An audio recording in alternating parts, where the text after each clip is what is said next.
You're not trying to become enough. You already are, because Christ is in you.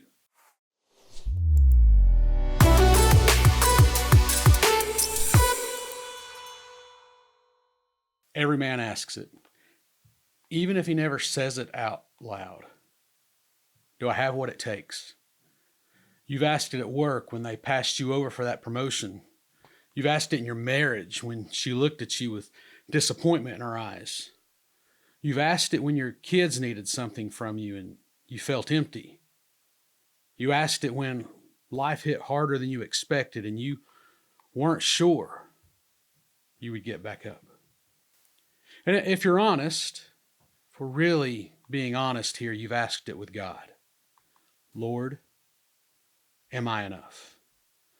Can you really use me? Or did you look at my resume, my track record, my string of failures and realize you made a mistake with me? Every man wrestles with that question. The only difference is, where does he go for the answer? See, most of us learned early that being a man meant performing. Win the game, make the grade, get the scholarship, land the job, prove yourself again, again, and again. And for a while, maybe it worked. You performed. You got the validation, the pat on the back, the good job, son. It felt like a fresh breath. But somewhere along the line, we failed. We fumbled the ball in the fourth quarter.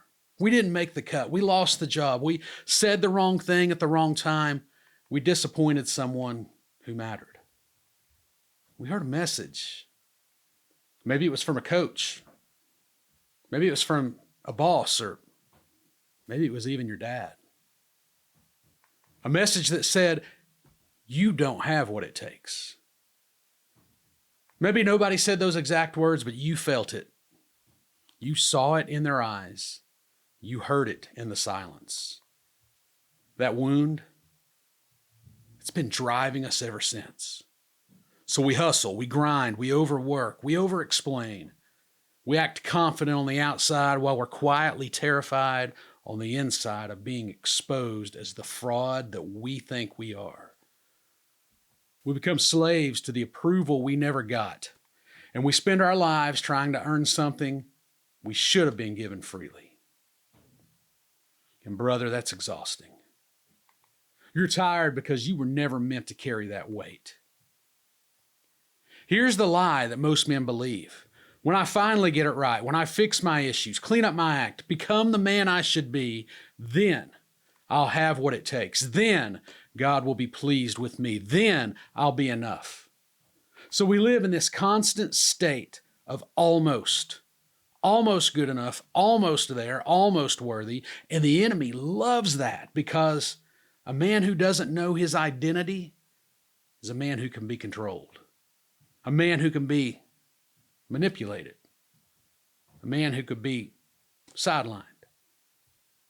You'll stay busy. You'll stay distracted. You'll stay in the grind, but you won't walk in the power and authority God already gave you because you're still trying to earn what Jesus already purchased. But God has a different answer. Let's take a look at the book of Judges, chapter 6. Now here's the scene. Israel's getting hammered by the Midianites. For 7 years, enemy armies have been raiding their crops, stealing their livestock, destroying everything that they built. The people of God, they're hiding in caves, living in fear. And in verse 11, we meet this guy named Gideon. What's he doing? He's threshing wheat in a wine press. And you know what that means? He's hiding in a hole, doing his work in secret, terrified of being seen by the enemy. This is not a warrior. This is a man in survival mode. And the angel of the Lord appears to him and says this: "The Lord is with you, mighty warrior." Did you catch that? Gideon's hiding, but God's calling. Gideon is afraid, but God is declaring. Gideon's weak, but God is naming him strong. God didn't wait for him to prove himself. He didn't say, Gideon, when you get your act together and stop hiding, then I'll call you a warrior. No, God named him before he ever fought a battle. And look at Gideon's response in verse 15. He says this, "But Lord, how can I save Israel? My clan is the weakest in Manasseh, and I am the least in my family." Translation, God, you got the wrong guy. I don't have what it takes. You know what God says down in a couple of verses later? He says, "I'll be with you." That's it.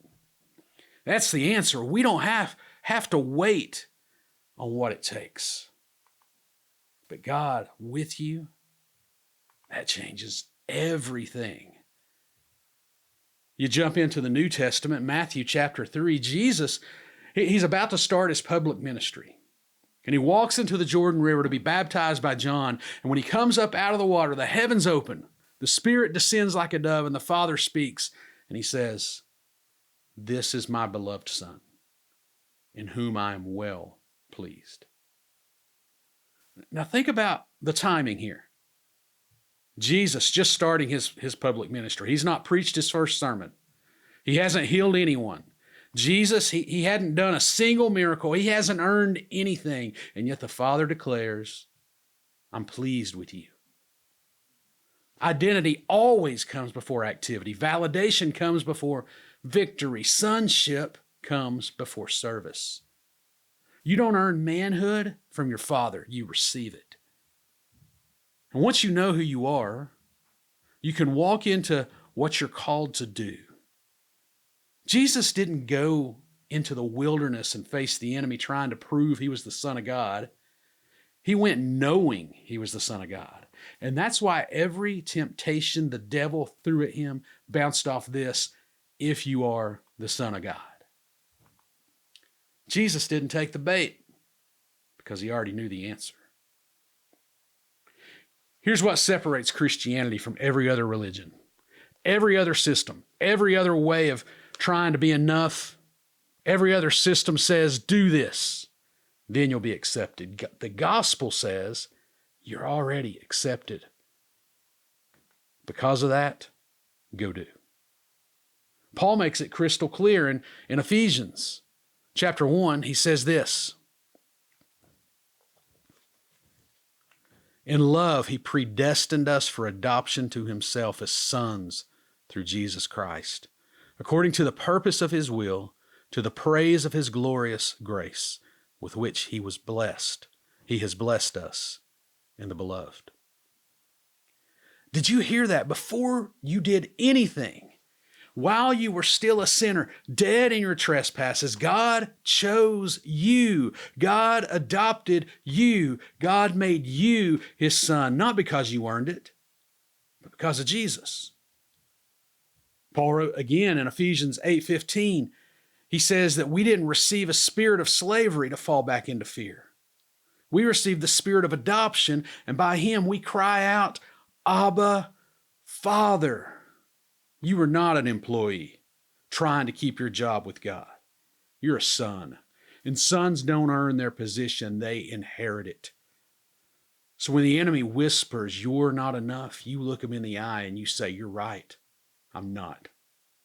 But Christ in me is." Colossians chapter 1 says this in verse 27.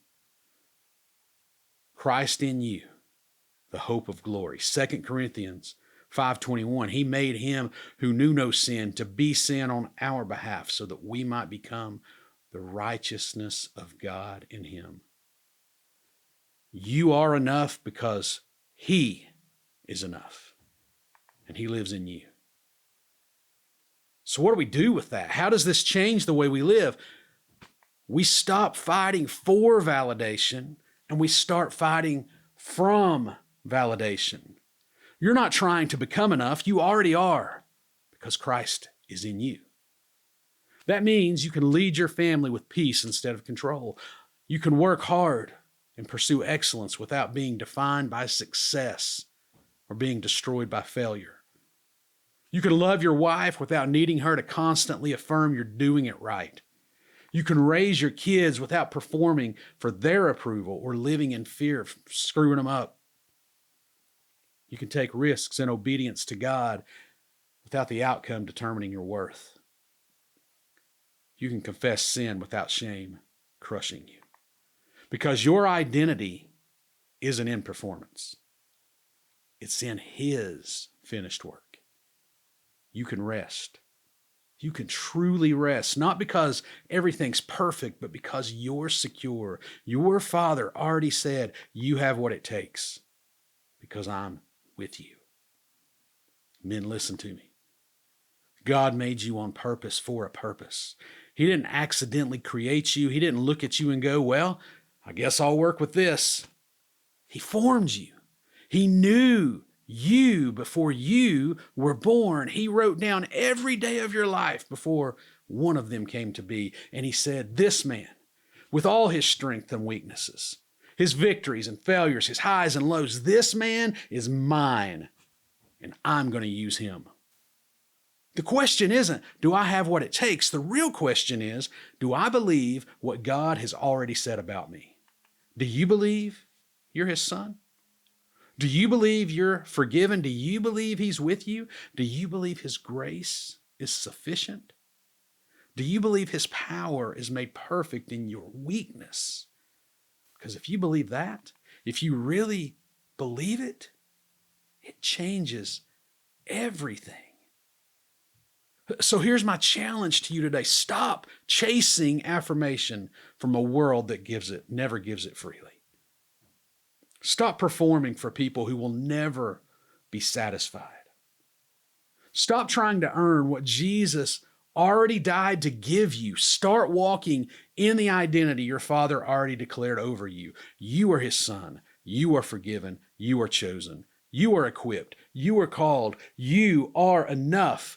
Not because of what you bring to the table, but because of who sits at the table with you. And man, when you know that, when you really know that deep in your bones, you become dangerous for the kingdom. Because a man who knows his identity in Christ is a man the enemy can't manipulate. A man who knows his Father's voice is a man the world can't define. A man who fights from victory instead of for it is a man who can't be stopped. You have what it takes because He's with you. So where do you go from here? Get along with God and ask Him, Father, who do you say I am? Not who your boss says you are, who your dad said you were, not who the scoreboard or the bank account or the scale says you are. Who does God say you are? Then let that truth sink down into your soul until it becomes louder than every other voice. Men, if this hit home today, drop a note in the comments. Share this with a brother who's been grinding and hustling, performing, and barely hanging on. He needs to hear this. Subscribe to this channel because we're not building an audience here. We're building a community. We're building men. Men who know their God. Men who know their identity, men who lead with strength and love because they're secure in whose they are. Would you join me in this journey?